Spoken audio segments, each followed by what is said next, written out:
Praise the lord. ఈరోజు September 19వ తేదీ 2024 సంవత్సరం గురువారం సాయంత్రం.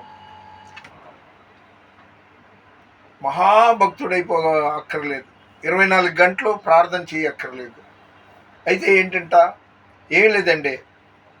ఈరోజు దేవుని వాగ్దానం రోమా 9:33. ఆయన యందు విశ్వాసం ఉంచువాడు సిగ్గుపరచబడడు. అది తర్వాత మీరు మననం చేసుకోండి.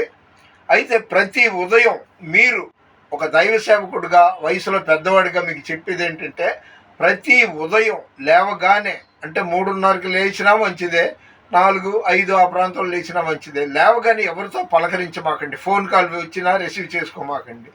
మొట్టమొదట మీరు దేవుని వాగ్దానం చూడండి, ఆ తర్వాత వాక్యం చదవండి, అంటే ప్రభువుతో మాట్లాడండి.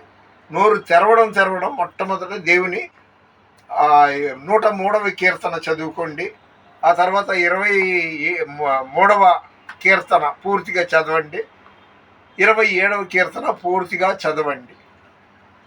అయితే ఆ తర్వాత కనీసం 1 గంట సేపు ప్రార్థన చేసుకోండి. ఇది కానీ మీరు పాటించారంటే మార్కు 11వ అధ్యాయం 24వ వచనం ప్రకారం మీరు కోరినవన్నీ దేవుడు నెరవేరుస్తాడు. ఓర్పుతో మీరు ఎదురు చూస్తూ దానికోసం చూడండి. ఇక ఇదిగోండి 1000 స్తుతులు. ఈ 1000 స్తుతులు, స్తుతికి పాత్రుడా స్తోత్రం స్తోత్రం, లోకరక్షక స్తోత్రం స్తోత్రం అని ఒక్కొక్కటి 5 సార్లు చదవండి.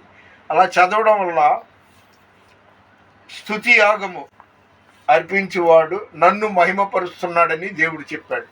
కాబట్టి ఆ పల్లవి బిట్టు పాడేసి ముగిస్తాను.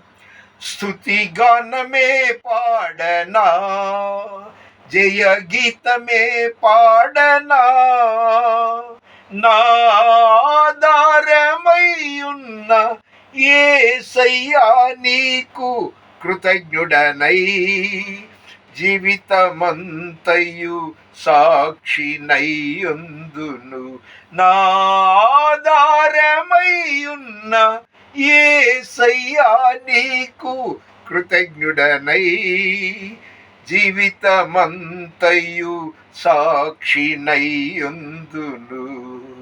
స్తుతియ గానమే పాడనా, నమ్మదగినది నీ న్యాయ విధులు, మెలిమి బంగారు కంటే ఎంతో కోరదగినది,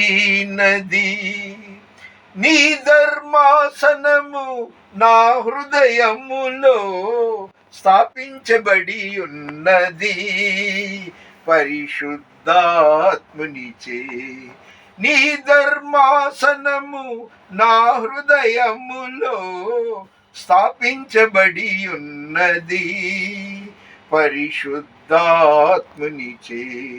స్తుతి గానమే పాడనా, జయ గీతమే పాడనా, నాధారమై ఉన్న యేసయ్యా నీకు